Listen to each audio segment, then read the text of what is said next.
안녕하십니까. 자, 비문학 11강 베이즈주의자와 인식론, 그 강의 지금부터 시작하겠습니다. 자, 많은 전통적 인식론자가 있어요. 많은 전통적, 아주 오래된, 그죠? 옛날에 뭐 이렇게 내 말을 바꾸면서 비문학을 이해해야 한다고 했죠, 제가. 자, 많은 옛날에 인식론자가 있어요. 자, 인식론이라는 개념이 좀 어렵죠.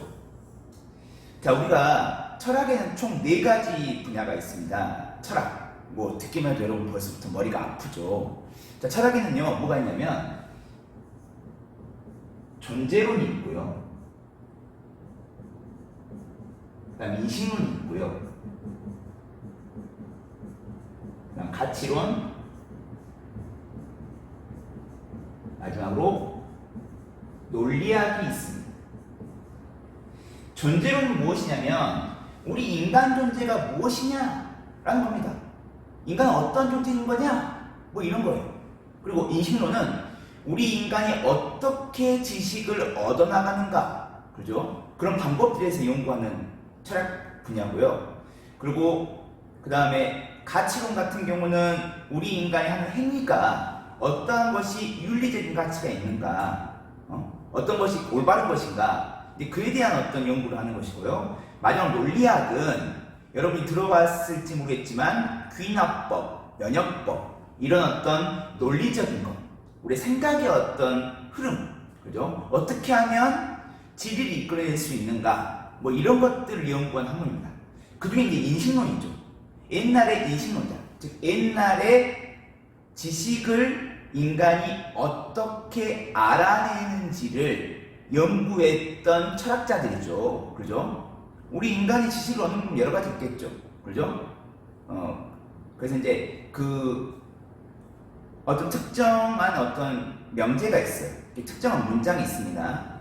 특정한 문장이 있는데 그 문장이 과연 참인가, 거짓인가, 이렇게 인식하는 것, 아는 것, 이런 것들을 연구하는 게 인식론이에요.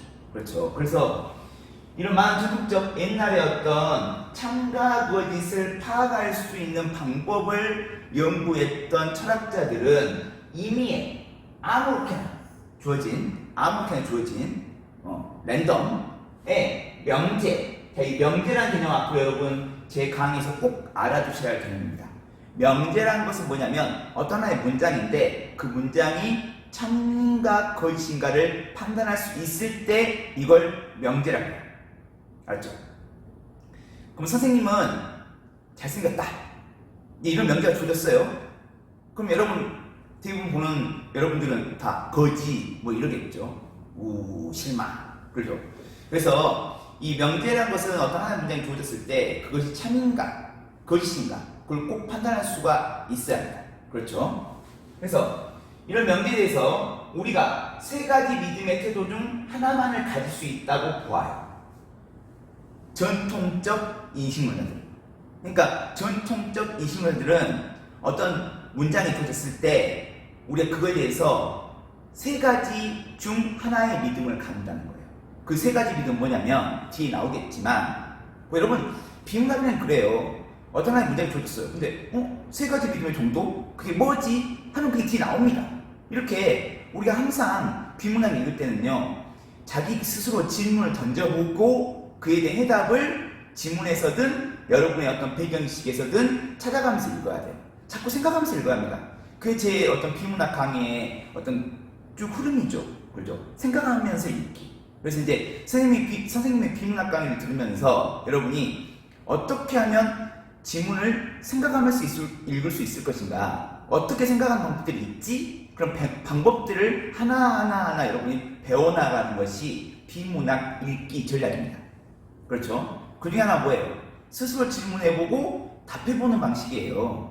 그러면 전통적 인식론자들이 3가지 믿음이 있다고 했으니까 그 3가지 믿음이 뭐지? 하고 생각하면서 읽어야 한다는 거죠. 그럼 그 3가지 믿음은 뭐냐면 참이라고 믿는 것, 거짓이라고 믿는 것, 아니면 참도 거짓도 아니라고 믿는 것. 이 세 가지가 있습니다. 참, 거짓, 참도 아니고 거짓도 아니고. 그죠? 우리가 이렇게 그려보면 여기가 참이 있고 여기가 거짓이 있다면 이 중간에가 이제 여기 있겠죠. 참도 거짓도 아니고. 이런 세 가지 믿음을 가질 수가 있다는 거예요. 전통적인 인신론자들은 그 생각했어요. 그죠? 가령, 아이고, 친절하게 A까지 그려주네요. A시죠? 이 가령은 예를 들면이라는 뜻이에요. 알았죠? 그래서 이제 예를 들어주는 이유가 뭡니까? 우리의 이해를 돕기 위해서죠. 그럼 우리는 이 예를 반드시 어떻게 해야 합니까? 이해해야 합니다. 내일 눈이 온다. 그죠? 이런 문장이 줬어요. 근데 이걸 명제라고 해요. 왜? 참이냐 거짓이냐를 판단할 수 있으니까. 그러면 내일 눈이 온대. 뭐 요즘에 기상예보 많이 틀려가지고 뭐 거짓말 전이들 하고 많이 욕을 먹고 있죠. 근데 기상예보라는 것이 참 어려워졌습니다. 요즘에는. 이 기상예보는 슈퍼컴퓨터 갖고 이제 하는데요. 이게 이제 기후 어떤 변화, 날씨 변화는 다양한 요인들이 개입되기 때문에 그 무수한 요인들을 모두 다 고려해가지고 날씨를 가늠해야 하는데 그게 힘들다는 거죠. 워낙 현대사회가 복잡화되면서 더욱더 많은 요인이 생기기 때문에 이 슈퍼컴퓨터로도 한계가 온다는 거죠. 그러니까 이제 기상청이 뭐 거짓말쟁이다 이렇게 할 수가 없는 이유가 그만큼 우리나라 기후가 날씨가 불안정해졌다는 의미입니다. 우리에게는 이제 이게 지구의 어떤 기후에 문제가 생겼다는 것을 알 수 있는, 가늠할 수 있는 그런 지표가 되기 때문에 사실 반가운 일은 아니죠. 그죠? 아무튼 명절 참이라고 믿거나, 그죠? 내일 비가 온다고 하면 참이라고 믿는 학생이 있겠죠. 엄청 좋아하겠죠. 왜? 비가 오면 무서운 이야기 해주니까. 그죠? 거짓이라고 믿거나, 했죠? 참이나 거짓이라고 믿지 않는 것. 선생님이 아까 말했죠. 미리 다 말했죠. 제가 미리. 그죠? 이렇게 예상하면서 또 글을 읽어야 돼요. 믿지도 않을 수 있다 이런 거예요. 이런 세 가지 믿음이 있다는 거죠. 전통 인신론자들은. 반면 표지 읽기. 저 맨날 강조하는 거죠. 표지를 통해서 읽어야 돼요, 여러분이. 이 글 속에는 많은 표지가 주어져 있습니다. 그래서 우리에게 친절하게 안내를 해줘요. 자, 그 다음에 어떤 내용이 있을 것이다. 그 다음에 어떤 내용이 있을 것이다. 마음에 준비해라. 생각에 준비해라. 라고 하는 거죠. 그럼 반면은 뭐예요? 대조. 앞의 내용과 정반대 내용이 나올 것이다. 라는 것이죠. 그죠? 그러면 전통적 인식론자하고 다른 어떤 견해를 갖고 있는 사람들이 나온다는 것이죠. 즉, 하나의 명제가 주어졌을 때 전통적 인식론자들은 참, 거짓, 아니면 참이나 거짓도 아닌 것, 이게 세 가지만 믿었는데 이 뒤에 오는 사람은 그렇게 믿지 않는다는 거죠. 그럼 봅시다. 과연 베이지주의자는 믿음은 정도의 문제라고 본다고 했어요. 정도의 문제. 그러니까 전통적 인식론자들이 참이냐 거짓이냐 참도 거짓도 아니다 이렇게 파악하는 것이 문제가 아니라 이걸 믿느냐의 여부가 중요하다는 거예요. 얼마나 믿느냐가 중요하다는 거예요. 그게 믿음의 정도입니다. 가령 또 예를 들어주네요. 정말 친절한 질문이죠. 자, 이런 비문학 질문 정말 친절한 질문입니다. 그러니까 이런 질문들은 그렇게 어려운 질문이 아니죠. 예를 잘 이해하면서 읽어나가면. 근데 여러분이 이런 질문을 어려워하는 학생이 있는데 그런 이유는 뭐냐면 이런 애들을 좀 무의식적으로 있잖아요. 그냥 불필요한 것을 여기고 넘어가는 경향이 있습니다. 왜냐하면 이제 여러분이 학교 교육 과정에서 요약학을 배울 때 이런 애들은요 보다 덜어내버리거든요. 사실 중심 내용이 아니기 때문에.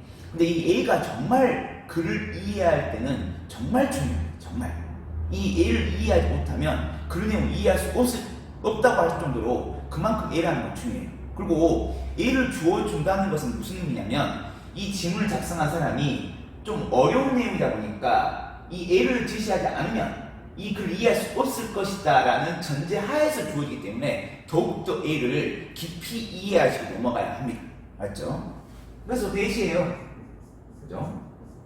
예시는 내용적인 방식이죠. 정의, 비교, 대조, 예시, 분석, 분류, 지정, 서사, 과정, 인과, 인용, 묘사 이 12가지 방법 중에 하나잖아요. 문장을 써나가는 방법입니다. 그럼 지금부터 예를 들어줄게. 이 예를 잘 이해해야 돼. 그러면 앞에 내용을 이해할 수 있어. 이런 걸 여러분에게 지금 글 쓰니까 계속 말을 말을 여러분 거는 거야. 그럼 이런 목소리 귀를 기울여서 읽어야 돼요, 여러분이. 아시겠죠? 가령 예를 들면 각 인식 주체, 이거 어려운 말이다. 이런 말 씁니까? 일상생활에서 안 쓰잖아요. 그럼 말을 바꿔야죠. 인식 주체는 뭐예요? 그냥 알매 주체, 알매 주인공, 그죠? 뭔가를 알려고 해요. 뭔가를 인식하려고 해요. 알려고 하는데 이 알려고 하는 주인공은 내일 눈이 온다가 참이라는 것에 대해서 가장 강한 믿음의 정도에서 가장 약한 믿음의 정도까지 가질 수 있다는 겁니다.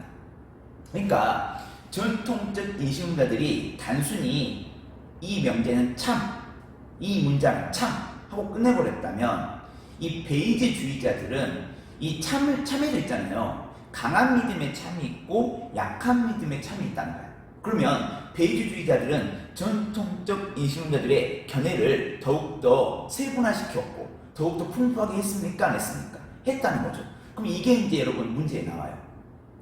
베이지주의자 밑줄 긋고 전통 인식론자의 밑줄 긋고 있잖아요. 지금 있죠? 이미. 그러면 이게 밑줄 긋고 있다는 것은 여러분에게 이제 안내라는 거예요. 이 둘에 대해서 견해를 비교하는 문제를 내겠다라는 거예요. 그럼 어떤 말이 나오겠습니까?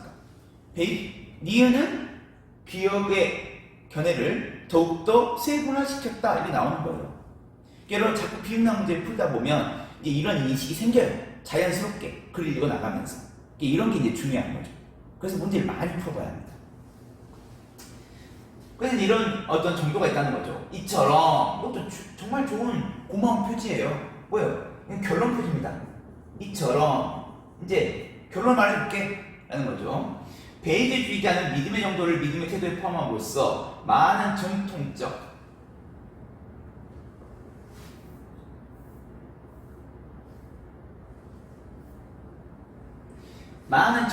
이슈과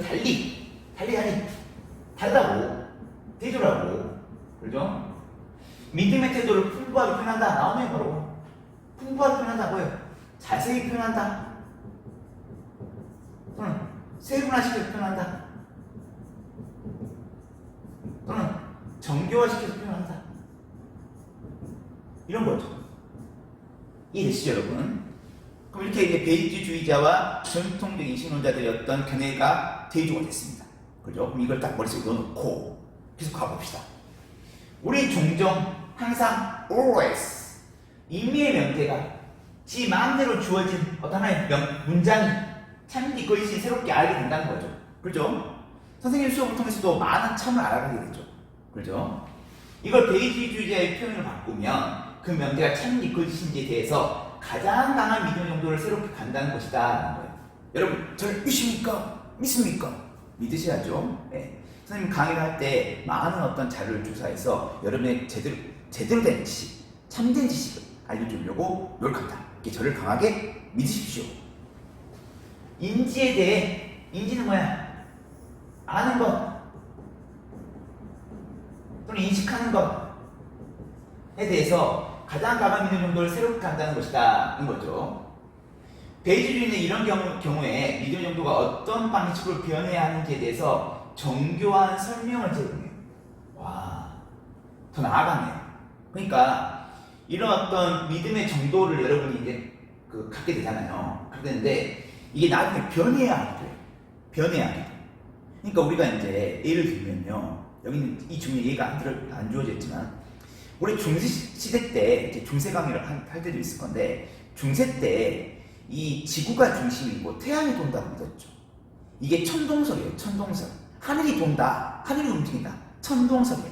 이게 15세기까지 믿음이 있어요. 왜? 지구에 하나님이 있으니까 지구가 중심이 한다고 본 거죠. 그죠? 그리고 이 지구가 움직인다면 어떻게 가만히 설 수 있는 것이냐. 말이 안 된다 해서 하늘이 돈다라고 왔어요. 왜? 별자리 막 도니까 계절에 따라서 그걸 믿었던 거죠. 이게 이제 일종의 참이라고 믿었어요. 참. 그 참이다. 그 명제. 지구를 중심으로 모든 행성이 돈다. 이제 이거에 참이다. 라고 믿었었어.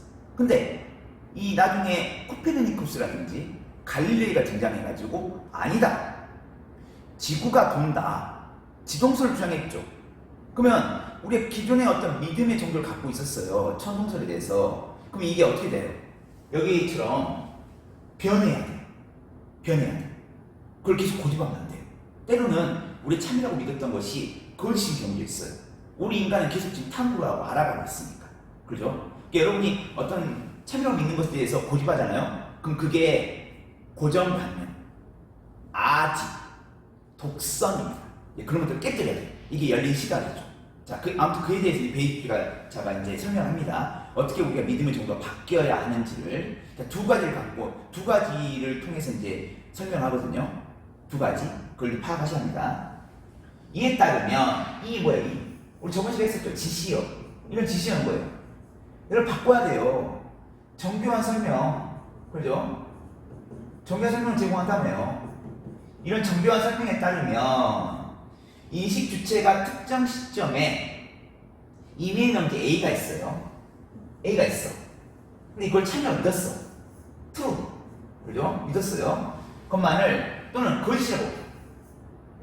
이게 이제 F죠. 라고 것만을 새롭게 알게 됐을 때 다른 이미에 넘게 B가 있어요.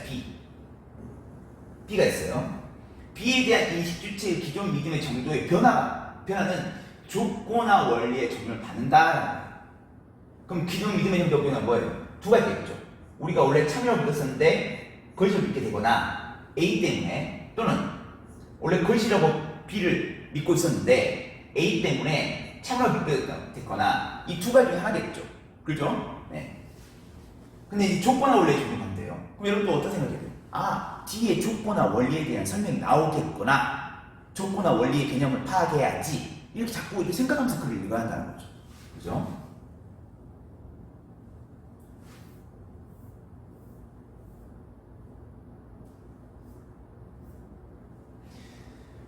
이는 믿음의 정도의 변화에 관한 원리로서, 자, 믿음의 정도의 변화에 관한 원리래. 그러니까 단순히 어떤 T에서 F, F에서 T로 가는 게 아니라 아까 소두에서 밝혔다시피 베이지주의자는 같은 T라도 강한 T가 있고 약한 T가 있죠. 그죠? 강한 믿음이 있고 참에 대해서 약한 믿음이 있죠.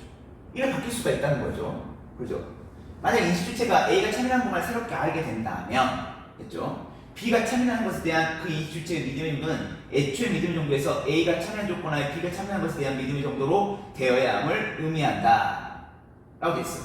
좀 엄청 길죠? 이게 뭐냐면 A가 참이야. A가 참이에요. 그럼 이게 B가 참이라는 거죠. 거기에 대해서 그 영향을 준다는 거죠. 그죠? 그래서 예를 들어볼게요. 갑이 내일 비가 온다가 참이라면서 약하게 믿고 있어요. 약하게. 그 오늘 비가 온다가 참이라는 조건 안에서는 내일 비가 온다는 참이라는 것을 강하게 믿게 된다는 거예요. 그죠? 그러면 이제 오늘 비가 온다. 이게 이제 A야. A. 그리고 내일 비가 온다가 B예요. 그 원래는 내일 비가 온다에 대해서 약하게 믿고 있었어요. 이 갑이. 근데 오늘 비가 와버렸어.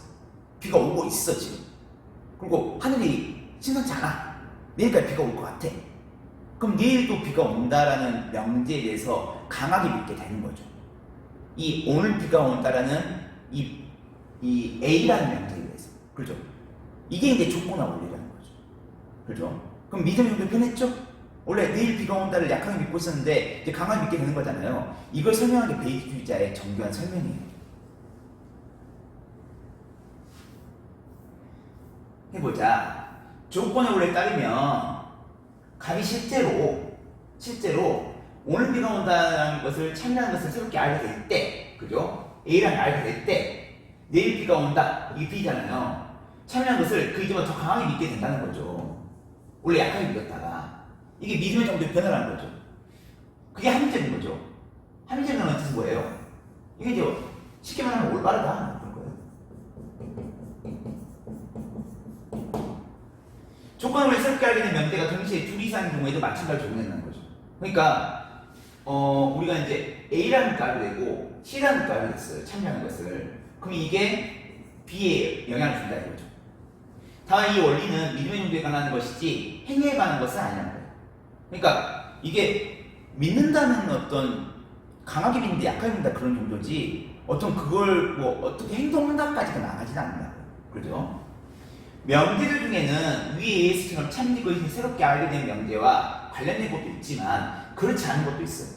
아까 선생님 그랬죠. 조건과 원리는 두 가지 내용이 있다. 즉 뭐냐면 첫 번째 조건과 원리 내용은 어떤 거냐면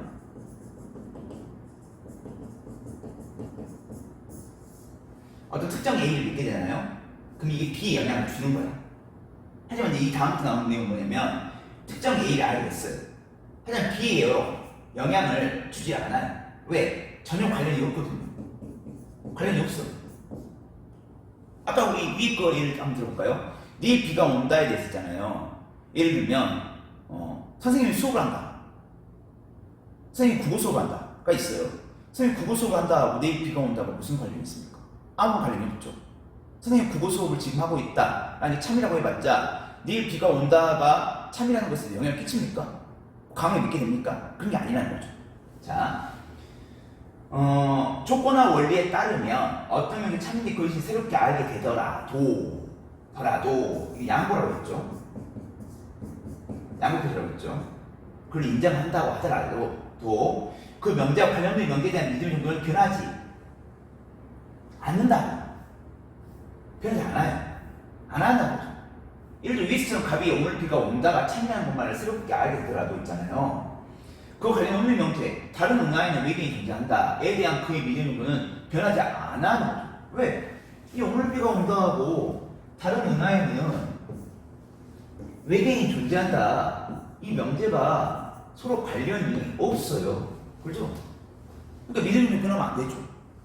이처럼 또 결론 표시네. 아이고 고맙죠. 결론 표시. 배의주의자는 특별한 이유가 없는 한 우리 믿음 정도는 유지되어야 한다고 봐요. 그렇죠? 특별한 이유라는 겁니다. 어떤 믿음의 정도에 영향을 주는 명제를 인식했을 때는 믿음도 변해야지만 이런 믿음의 영향을 주는 명제를 인식하지 않았어요. 그렇죠? 관련 없는 명제를 인식했어요. 그러면 믿음의 정도 변하지 않아야 한다. 유지되어야 한다. 베이비는 이렇게 상식적으로 당연하게 여기는 생각을 정당하기 위해서 기존 믿음 정도를 유지함으로써 얻을 수 있는 실용적 효용성에 호소할 수 있다는 거죠. 자, 이게 무슨 말이냐면 우리가 하나를 믿었어요. 그죠? 근데 그 하나 믿었던 것을 있잖아요. 바꿔나가는 데에는 엄청난 에너지가 소모됩니다. 왜? 우리 기존에 믿고 있었기 때문에 그 믿음을 깨기란 쉽지가 않아요. 의심하게 되죠. 자꾸. 그래서 이 새로운 명제를 통해 갖고 믿음의 정도 변화를 내가 알고 있었던 것에서 믿고 있었던 것에서 변화시킬 때 엄청난 스트레스와 에너지가 소모됩니다. 심지어는 그 새롭게 알게 된 내용이 있다고 하더라도 기존의 믿음을 굽히지 않는 경우가 생긴다는 거예요. 그게 이제 아까도 말했다시피 아집이나 독선이라고 했는데, 그러죠? 그러니까 아까 중세 때의 예를 들면 돼요. 그 천동설이라는 것을 계속 있잖아요. 고집하다 보니까 지동설을 주장했던 이 코페르니쿠스를 어떻게 합니까? 죽여버려요. 갈릴레이를 죽이려고 하죠. 근데 이제 갈릴레이는 이제 재판에서, 종교 재판에서 자기 마음을 바꿉니다. 자기 말을 바꿔요. 그래서 살거든요. 그래서 이렇게 엄청난 진통 끝에 이 천동설, 지동설 바뀌었던 거거든요. 그렇죠? 그래서 이런 어떤 특정한 믿음을 유지하는 게 있잖아요. 그죠? 믿음을 그 기존에 유지하는 것이 이게 이제 실용적 효율성이 있다는 거예요. 그래서 쉽게 말하면 그 웬만하면 바꾸지 마라 이거죠. 베이주의 말을. 특별한 이유 없이 학교로 옮기는 이는 어떤 방식으로도 우리 에너지를 불필요하게 소모한다. 그죠? 베이주는 특별한 이유 없이 기존의 믿음 정도를 바꾸는 것도 이와 유사하게 에너지를 불필요하게 소모한다고 볼 수 있다는 거죠. 자 보세요. 우리가 특별한 이유 없이 학교를 옮기는 것도 정말 에너지가 많이 소모되죠. 그렇듯이 우리가 특별한 이유 없이 기존의 믿음 정도를 바꾸는 것도 에너지가 많이 소모된다는 거예요. 즉 A라는 걸 통해 갖고 A가 이렇듯이 B도 이렇다는 거잖아요. 이게 뭐죠? 고도의 표현 기법인 유추고 유추. 그죠? 볼 수 있다. 이 관점에서 실용적 효율성을 추구한다면 특별한 이유가 없는 기존의 믿음들을 유지하는 것이 한정이다 라는 거죠. 이게 베이지주의자의 주장입니다. 자, 정리해봅시다. 우리가 전통적 인식론자들은 어떤 특정 문제가 있으면 뭐라고 생각했어요? 참 아니면 거짓 아니면 참도 거짓도 아니다 했죠. 하지만 베이지주의자들은 어땠습니까? 베이지주의자들은 이게 똑같은 참 거짓 참도 거짓도 아닌다고 할 때 여기에 대해서 이 참에도 예를 들면 참에도 강한 참이 있고 약한 참이 있다. 거짓도 강한 거짓이 있고 약한 거짓이 있다. 이런 식으로 해갖고 믿음의 정도를 구체화했다는 것이죠. 그죠? 한편 베이지주의자들은 조건화 원리를 얘기했죠. 조건화 원리. 그래가지고 우리가 특정 문제를 알게 됐을 때, 그죠? 기존의 믿음이 바뀔 수도 있고 전혀 관련이 없기 때문에 바뀌지 않을 수 있다. 이런 내용들. 이런 내용을 설명한 겁니다. 맞죠? 자, 오늘 선생님이 정리한 내용까지 파악하면서 이 베이지주의자의 어떤 인식은 꼭 기억하시기 바랍니다. 수업 여기서 마치겠습니다. 감사합니다.